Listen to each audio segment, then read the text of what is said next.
pushed through the rain with his shoulders bent low, trying to keep the water from dripping down his neck. The streets of Seattle were packed with people running from shop to shop, all trying to escape the terrible weather. His phone buzzed in his pocket again, and he knew it was his manager wondering where he was. He was already late for his shift at the coffee shop, and there was no good excuse. The bus had been delayed, and then he had taken a wrong turn at the main street. The rain came down in heavy sheets, making it hard to see more than a few feet ahead. Moved fast through the crowded sidewalk, his mind already thinking about what excuse he could give. Maybe he could say his car had broken down. No, that would sound like a lie.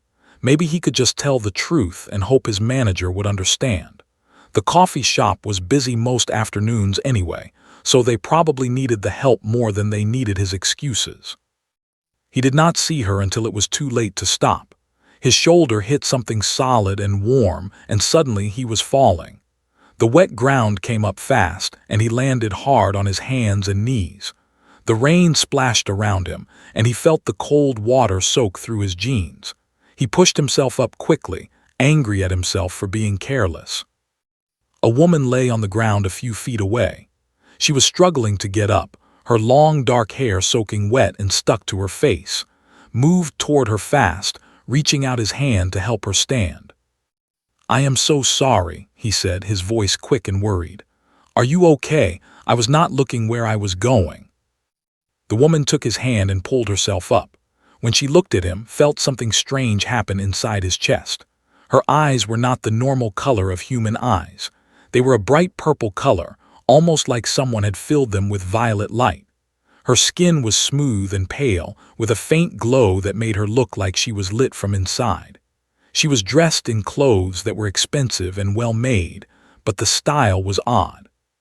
The fabric seemed to shift and change in the light, with colors moving across it like water.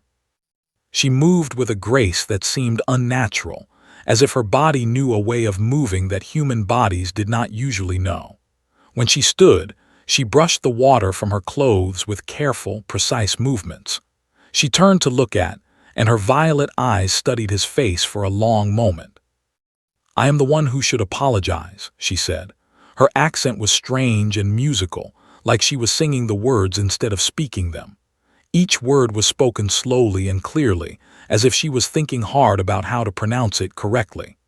"The rainfall on this planet is far more intense than I anticipated, and the movement patterns of pedestrians here are not what I expected." Stared at her. Something was clearly very wrong with this situation, but he could not figure out what it was. The woman seemed kind and honest, but she also seemed like she came from somewhere far away. Her choice of words was strange. Who called rain rainfall on this planet? Who talked about pedestrians like they were studying human behavior for the first time? "Are you hurt?" he asked her. He was speaking slowly now, as if she might not understand his normal speed of talking. "That fall was pretty hard. Do you need me to call an ambulance or something?" The woman looked at him like he was asking a strange question. "I do not experience pain the way your species does," she said. "My body is able to heal quickly from minor damage. I am functioning normally. However, I must admit that I am now in a difficult situation. I am not familiar with this area of your city, and I do not have proper protection from this weather. I have been exploring for several hours now, and I am beginning to feel the cold." Looked at his watch. He was late. His manager would probably yell at him, but something about this woman made him want to help her. She looked lost and confused, like she did not understand where she was. Maybe she was sick. Maybe something was wrong with her mind. But whatever the reason, he could not just walk away from her. "Come on," he said, pointing down the street. "There is a coffee shop just 2 blocks away. That is where I work. We can get you warm and dry there. What is your name?" "I am called Lyra," she said, as if the word meant something important. "Thank you for your kindness. On my world, such immediate help to a stranger would be unusual. Your kind shows interesting qualities." They walked together through the rain, with still confused about what was happening but also sure that he was doing the right thing. Lyra walked next to him, and even though she was soaking wet, She seemed to be studying everything around her with intense interest. She looked at the buildings, the cars, the other people on the street. She looked at everything like she was seeing it for the first time in her life. When they got to the coffee shop, pushed open the door and led her inside. The warm air hit them both, and steam rose from their wet clothes. The shop was not very busy, which was good. His manager was dealing with a customer at the counter, so had time to get Lyra settled before he had to explain anything. He found a quiet table in the corner, away from the windows and the other customers. He brought her some towels from the back, and she used them to dry her face and hair. Then he brought her a hot chocolate with extra whipped cream on top. Lyra picked up the cup with both hands and brought it close to her face. She studied the steam rising from it like it was the most interesting thing she had ever seen. Then she took a careful sip, and her eyes opened wide with what looked like pleasure. "This beverage is remarkable," she said, her voice filled with wonder. "The combination of flavors is complex and enjoyable. The temperature is perfect for warming the body. On my world, we have hot drinks, but they are created only for health reasons. They do not have taste. They do not have the quality that you call appeal." Sat down across from her. He was trying very hard to understand what was happening. She was clearly not from around here. Her clothes were too strange, her manner of speaking was too odd, and her eyes were definitely not human. But what was she? Where was she from? Before he could ask, his manager came walking over, looking angry. "Where have you been?" his manager said loudly. "You were supposed to be here an hour ago." Stood up quickly. "I know, I am sorry. I had an emergency. This woman needed help and I could not just leave her alone. Can I take the rest of the afternoon off? I promise I will make it up to you." His manager looked at Lyra, then back at. Something in his manager's face changed. Maybe it was the fact that looked so serious, or maybe it was something else. Whatever the reason, his manager sighed and nodded his head. "Fine," he said. "Take the rest of the day off, but you have to work tomorrow morning. We will be busy." Nodded and sat back down across from Lyra. She was watching him carefully over the rim of her hot chocolate cup. "Your supervisor seems displeased with your absence," she said. "Yet you chose to help me instead of maintaining your work schedule. That suggests a priority system based on immediate need rather than established duty. Fascinating." "What are you?" asked, giving up on being polite about it. "And where are you really from?" Lyra set down her cup slowly. She looked around the coffee shop to make sure no one was listening. Then she turned her violet eyes back to, and he saw something in them that made him believe everything she was about to say, no matter how crazy it sounded. "I think you already know the answer to that question," she said quietly. "You are intelligent enough to understand that I am not from this city, perhaps not from this world. The question now is whether you are willing to hear the truth." Swallowed hard and nodded. Whatever this was, whatever she was, he was ready to know, listened as Lyra told him her story. They stayed in the coffee shop for another hour after it closed, sitting in the quiet shop while Lyra explained who and what she was. Her account was incredible, but the way she told it made it sound like simple truth. Lyra came from a world called, which was located many light years away from Earth. She was not just a citizen of that world. She was born into the royal family that ruled over the entire planet. Her father was the king, and her mother was the queen. Lyra was their youngest daughter, and she had been trained since birth to understand the ways of the galaxy and the many different species that lived among the stars. The Galactic Council was a group made up of leaders from many different alien races. They had existed for thousands of years and kept the peace between different worlds and different species. The Council had rules about how developed a world needed to be before they made contact with it. They called this the First Contact Protocol. Earth was not yet ready for first contact, according to the Council. Humanity was still too young as a species and too divided in their own world. Lyra had been sent to Earth on a secret mission. Her job was to observe humanity from a distance and provide a report to the Council. Were humans ready for contact with alien species? Were they peaceful enough? Were they intelligent enough? Would they be good members of the galactic community? Her report would help the Council decide what to do about Earth in the future. She had arrived in a small personal transport vessel, a ship designed to be fast and quiet and not attract attention. She had been planning to stay hidden for 1 month, gathering data and making observations. But 3 days ago, something had gone wrong. My vessel encountered unexpected solar radiation, Lyra explained. Her violet eyes were serious as she looked at. The radiation came from your sun in a way that my instruments did not predict. The energy waves damaged my ship's systems, and I was forced to eject from the vessel before it crashed. My escape pod brought me down to this city, and I have been hiding here while I tried to figure out how to repair my ship. So you crashed, said, trying to understand.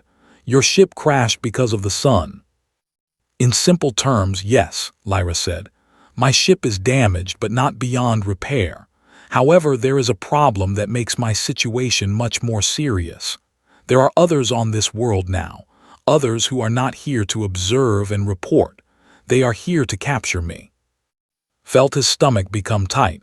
Who is here to capture you? A species called the N, Lyra said, and could hear fear in her voice for the first time. They are a military species. They do not participate in the Galactic Council the way other species do. They operate for profit and for power. Many of them work as mercenaries for wealthy clients. Someone has paid the N to find me and bring me back to be sold for ransom.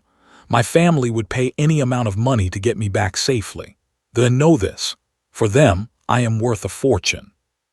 But why? Asked. Why would someone want to capture you? There are political reasons, Lyra said. My father has enemies among other royal families. There are also species that do not want the Galactic Council to expand or to make new contact with developing worlds. If they capture me, they can use me as a tool to damage my family's power and influence, or they can simply hold me for ransom money. Either way, having me in their hands makes them more powerful. Felt overwhelmed. Just hours ago, he was worried about being late for work. Now he was learning that there were alien species hunting this woman, and they wanted to use her for money and power. This was the kind of thing that happened in movies, not in real life. What happens if they find you? Asked. If they find me, they will capture me and take me away from this world, Lyra said. I will be held prisoner until someone pays the ransom. But there is a larger problem. If they succeed in capturing me on Earth, it will send a message to the entire galactic community that this world is vulnerable. Other species will know that humans cannot defend themselves against external threats. Your world will be marked as easy prey for kidnapping operations, for theft, and for other crimes. Your species could be hunted and enslaved before you are even ready for first contact. Looked at her. She was tired. The wet clothes had dried on her body, but she still looked exhausted. Yet despite all of that, she was thinking about the safety of all of humanity. She was thinking about how her capture would affect people she had never even met. So what do we do? Asked. How do we stop them? Lyra reached into a pocket of her strange clothes. She pulled out a small device that looked like a thin silver band. She held it up to her wrist, and a holographic display appeared in the air above it. Could see symbols and numbers that made no sense to him, but Lyra seemed to understand everything on the display. This device monitors the location of an energy signatures, Lyra explained. I can sense where they are, and they can sense where my ship is. Right now, they are still searching the city. They know my vessel came down somewhere in this area, but they have not found it yet. I estimate that I have maybe 1 week before they narrow down my location. 1 week, said. That is not very much time. No, it is not, Lyra agreed. Which means I must make a difficult choice. I can attempt to repair my ship on my own and escape from this planet. If I do that, I will leave this world in peace. Then may figure out that I am gone, or they may spend months searching for me here. Either way, they will not have any reason to stay on Earth after I am gone. Your world will remain safe because I will be gone. What is the other choice? asked, though he thought he already knew. The other choice is to find someone on this world who can help me repair my ship faster, Lyra said. If I can repair it quickly, I can leave before they'll find me. I can do it secretly, without giving them any indication of where my ship is located. But to do that, I would need help from humans. I would need to reveal my presence to at least one of your kind, and that would be a risk. Thought about what she was saying. She was asking him if she should trust him. She was asking if she should let other humans know about her existence. I can help you, said. I have a cousin who works at a research facility. He is very smart with technology and engineering. He might be able to help repair your ship. If we explain what is happening, he will want to help. I know he will. Lyra looked at for a long time. Her violet eyes seemed to see into him, to understand things about him that he had not even told her. Finally, she nodded her head. Very well, she said. I will trust you. But if I am wrong about you, if you betray me, then humanity itself will suffer the consequences. Are you certain you are willing to take that risk? Thought about his cousin Devon. He thought about what his cousin would do if faced with this situation. Devon loved solving hard problems. Devon loved understanding how things worked. And more than anything, Devon was a good person who would help someone in need. I am certain, said. Call your cousin, tell him we need his help with something important. Pulled out his phone and made the call.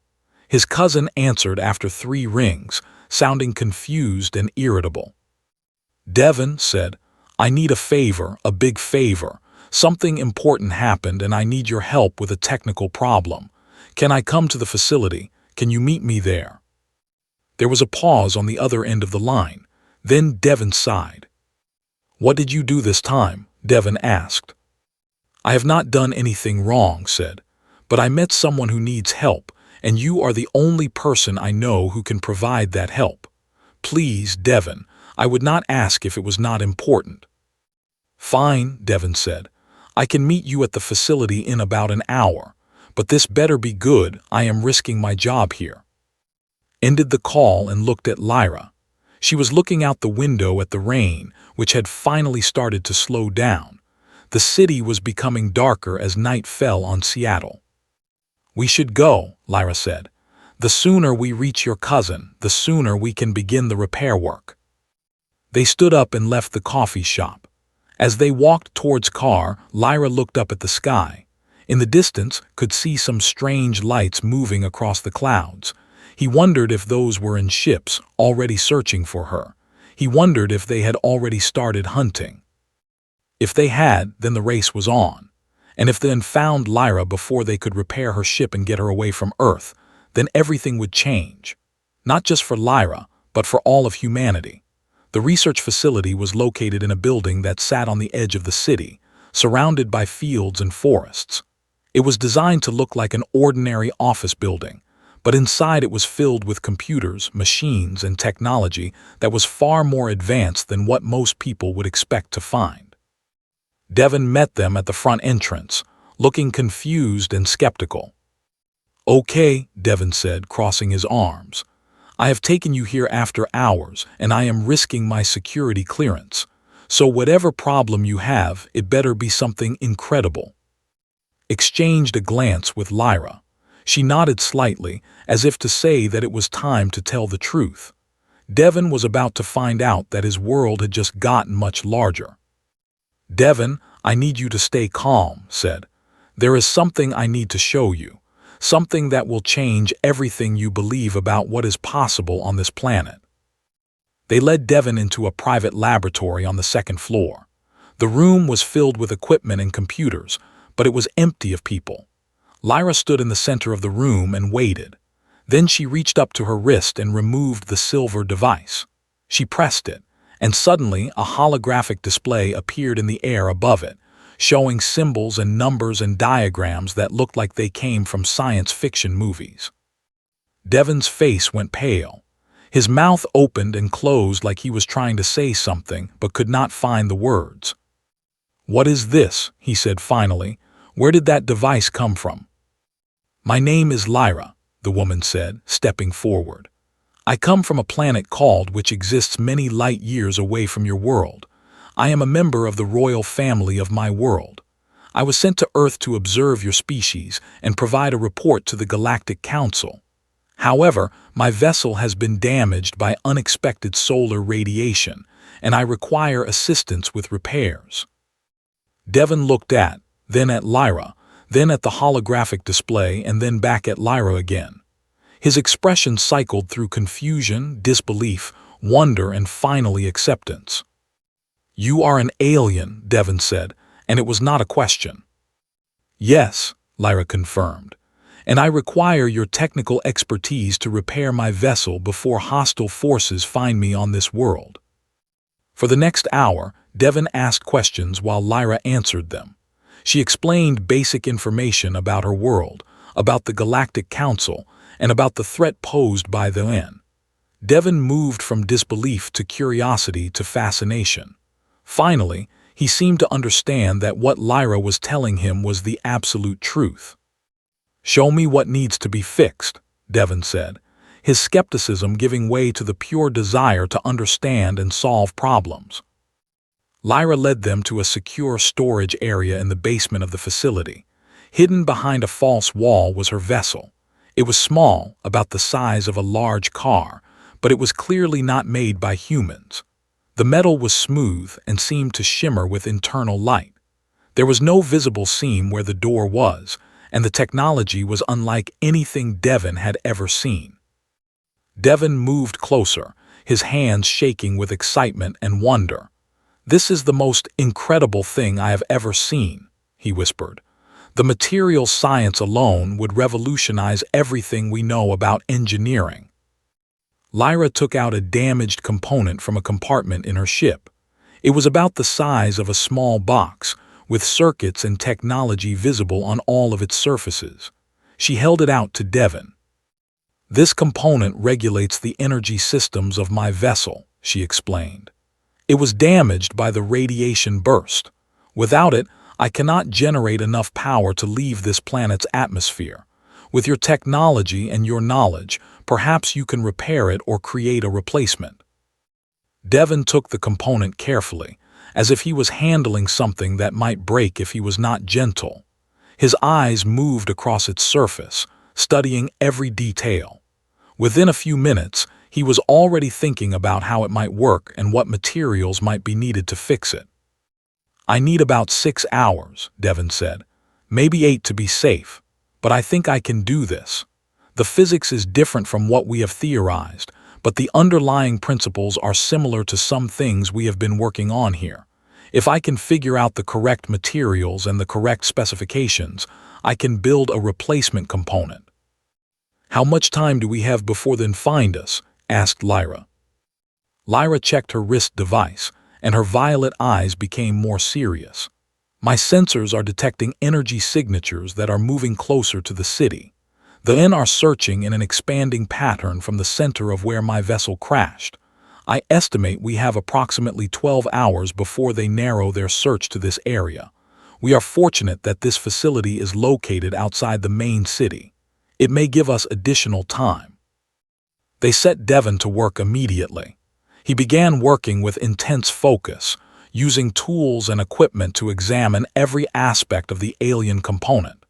He worked on his computer, running calculations and creating designs. He moved between different workstations, gathering materials and testing theories. As the night wore on, stayed with Lyra in a break room while Devon worked. She was quiet, but her eyes kept moving to the wrist device that showed the approaching signatures. With each hour that passed, they got closer. "When this is over," Lyra said too, "you should know that what you have done here will have consequences that extend far beyond your world. Devon has studied alien technology. You have helped hide an alien princess. If the UN find us, they will see that humans are willing to fight against them. They will see that humans have the intelligence and the courage to do things that seem impossible." "Is that a bad thing?" asked. "No," Lyra said. "It is a very good thing. It means that my report to the Galactic Council will be different from what I expected. Your species is worthy of contact. Your species is worthy of a place in the galaxy.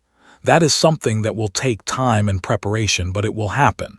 You have given me the proof I needed." Around 5 in the morning, Devon emerged from his laboratory. He looked exhausted, but his eyes were bright with the excitement of accomplishment. "It is done," he said, holding up the repaired component. "I rebuilt the entire internal structure using materials from our advanced materials lab. The specifications are different from the original, but I believe it will function with only minor adjustments. The energy output should be sufficient for your vessel to achieve escape velocity." Lyra took the component and examined it carefully. A faint smile crossed her face. "Your work is exceptional," she said to Devon. "The design is elegant and efficient. You have done in 6 hours what would have taken a team of engineers 3 days." They were about to celebrate when alarms began sounding throughout the facility. Red lights flashed, and warning sirens wailed. A mechanical voice came through speakers in the walls, announcing a security breach. "They have found us," Lyra said, checking her device. Her expression hardened with determination. "The N are here." On the security monitors, they could see 3 figures moving toward the facility. They were tall and broad, covered in dark armor that seemed to absorb light. They moved with a military precision that suggested training and experience, and they carried weapons that glowed with blue energy. "We have to get out of here," said, fear rising in his chest.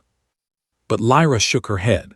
She looked at Devon with an expression that was sad but also filled with resolve. "You must take my vessel and the repaired component," Lyra said. "Get it to the main laboratory on the 3rd floor. Your cousin can install the component and prepare the ship for departure. I will delay the N." "What do you mean you will delay them?" asked, though he already knew the answer. "I was trained since childhood in the art of combat," Lyra said. "The N are soldiers, but they are not prepared for someone from a royal bloodline. I can hold them long enough for you to complete the repairs. Now go, you do not have much time." Before either Devon could argue, Lyra walked toward the laboratory door. Her hand moved to her wrist, and a thin blade of shimmering blue light appeared in her grip. She moved with purpose toward the sound of the alarms, toward the approaching danger. And Devon looked at each other. Then they grabbed the repaired component and ran toward the stairs. The security team at the facility was well trained and well equipped. They had been hired to protect the building and the research inside it, but nothing in their training had prepared them for what they were about to face. The 3 soldiers who broke through the outer fence were like nothing that had ever been encountered on Earth. The first soldier was nearly 8 feet tall, with gray skin that seemed hard as stone.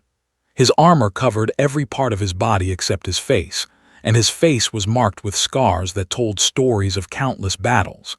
He carried a weapon that looked like a rifle, but the energy it fired was not like any energy weapon that human technology had ever produced. The blue bolts of light scorched through concrete, melted steel, and turned the ground to glass where they hit. The facility's security team fired back with conventional weapons. Bullets and energy projectors came from the building, trying to stop them in advance. But the armor was too strong. The bullets bounced off harmlessly. The energy weapons did not penetrate their shields. They then moved forward with slow, steady determination, destroying everything in their path. When the N reached the main entrance, the security doors would not stop them. They tore through the metal and advanced into the building. Guards tried to block their way, but the N were too strong and too fast. They used a combination of weapons and hand-to-hand combat to defeat every human who stood in their way. No one was killed, but many people were knocked unconscious or injured. Meanwhile, inside the facility, Devon were running up the stairs with the repaired component. Behind them, they could hear the sound of combat and destruction. The N were moving through the building, searching for Lyra. But Lyra was ready for them. She had positioned herself in the main corridor on the ground floor, between the entrance and the area where the ship was hidden. When the first soldier came around the corner, he did not expect to find her standing there waiting for him. He also did not expect her to move with the speed and skill that she displayed. Lyra was faster than the soldier expected. She moved under his first attack with a grace that seemed impossible. She rolled across the floor and came up behind him, her blue energy blade glowing in her hand. But the N was not an easy opponent.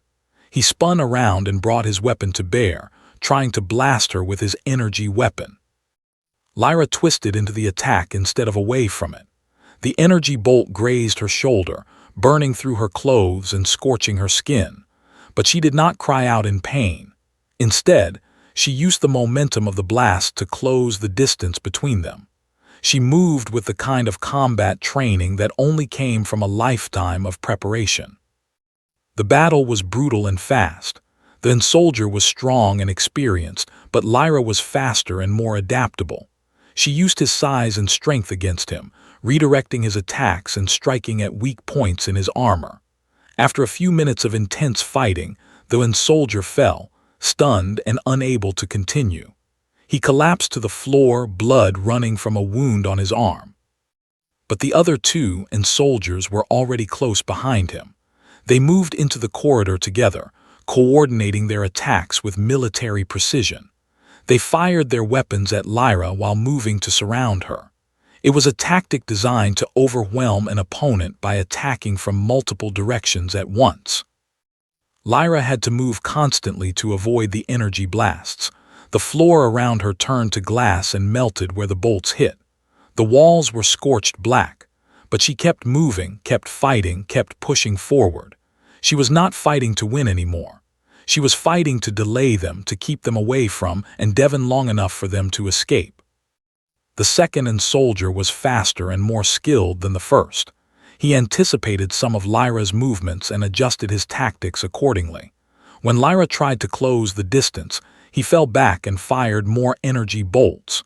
When she tried to dodge, he was already moving to a new position. The fight raged through the corridor, with neither side able to gain a clear advantage. But then Lyra remembered something that her father had taught her when she was young. He had told her that the greatest strength was not in muscles or weapons, but in understanding your enemy and using what you know against them. The N were trained soldiers, but they were trained in standard military tactics. They were not trained to fight someone who was willing to sacrifice herself. Lyra stopped retreating. Instead, she started moving forward with aggressive intent. She ignored the pain from her burned shoulder and focused all her attention on the nearest soldier. She moved inside his guard and used her energy blade to strike at the joint between pieces of his armor. The blade found the gap and cut through the internal mechanisms of his suit. The soldier cried out in pain and stumbled backward. His armor stopped working properly, and he lost the protection that had kept him safe from harm. He tried to continue fighting, but his body was no longer responding the way he expected. The third soldier saw what was happening and realized that his mission was failing. He tried to call for backup, but his communication system was not working in the shielded facility. He was alone with two soldiers who had been defeated or incapacitated. There was no victory possible here. But he kept fighting anyway because that was what soldiers did. They kept fighting even when hope seemed lost.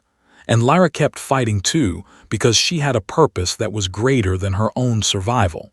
She was fighting to protect not just Devon but all of humanity. The final battle lasted only a few minutes. Lyra was bleeding from several wounds now, but her determination was stronger than the soldier's confidence. In the end, the soldier fell unconscious, defeated by an opponent he had underestimated from the beginning. Lyra stood in the middle of the corridor, breathing heavily and wounded but victorious. Behind her, alarms were still sounding, but the immediate threat had been eliminated. The soldiers would not be capturing her today. They would not be leaving Earth with a prisoner. She touched the communication system on her wrist device with a shaking hand. "Devon," she said, her voice weak, "install the component. I will buy you as much time as possible." But as she spoke, she realized that she might not have as much time as she thought. More soldiers could be on their way. More threats could be coming. The situation was still dangerous, and it was far from over. She moved to secure the corridors, making sure that the path between the entrance and the ship was clear. She knew that Devon would need to get the ship to the surface and attempt to escape, and she would make sure that they had the chance to do it, no matter what it took. Devon worked with his hands shaking as he installed the repaired component into Lyra's vessel. The ship's systems came back online as the component took its place. Lights flickered across the control panel, and a soft humming sound filled the air. The vessel was alive again, ready to attempt escape. Watched the security monitors on the main floor, watching the battle between Lyra and the soldiers unfold. He saw her move with a precision and skill that was almost impossible to believe. He saw her take hits that should have killed her, and she kept fighting. He saw her sacrifice herself, putting her body between the N and the ship, over and over again. But he could not stay hidden while she did that. He could not sit in a safe room while she bled for him, made a decision that would change everything. He ran down the stairs toward the fighting, ignoring Devon's calls for him to come back. He ran toward the danger instead of away from it. He ran toward Lyra. When he found her, she was leaning against a wall in the main corridor. Her clothes were torn and burned. There was blood on her shoulder where the energy bolt had struck her, but her violet eyes were still alert, still ready to fight. "You should not have come out," she said, though there was no anger in her voice. Devon finished the repairs, said, moving to help support her weight. "Your ship is ready to go. We just need to get you to it and get you in the air." Lyra looked at with an expression that was complicated and impossible to describe. It was a mixture of sadness and gratitude, and something else that could not quite identify. "There is something you need to know," she said quietly. "Something that I should have told you from the beginning. I was not just observing your world for a report. I was evaluating whether humanity was ready for first contact with the galactic community." Helped her stand up straight, supporting her weight as they started walking toward the ship. "My initial assessment was that you were not ready," Lyra continued. "Your species is divided by race, by religion, by national boundaries. You have been at war with each other for most of your history. You did not seem prepared for the reality of a galaxy filled with dozens of different species, many of which are far more advanced and far more dangerous than you are." They reached the ship and helped Lyra inside. Devon was waiting there, ready to help get her into the pilot's seat. "But that was before I met you," Lyra said, looking back at. "Before I saw Devon use his incredible intellect to solve problems that seemed impossible. Before I watched the security team at this facility try to protect people they had never met from a threat they could not understand. Before I realized that humanity's greatest strength is not your technology or your military power." Listened carefully to every word. "Your greatest strength is your capacity for compassion," Lyra said. "You help strangers. You sacrifice for people you do not know. You choose to do the right thing even when it costs you something.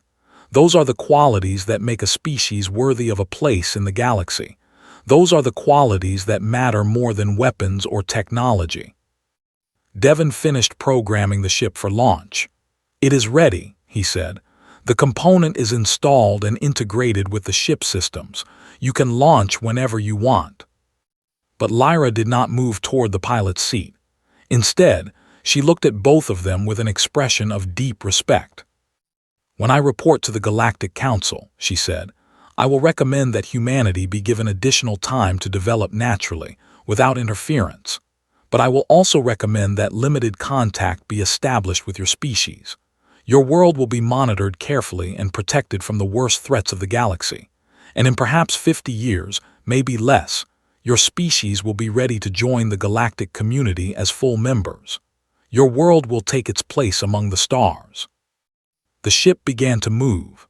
Transport vessels from Lyra's world were arriving above the Earth, having received her signal that she was still alive.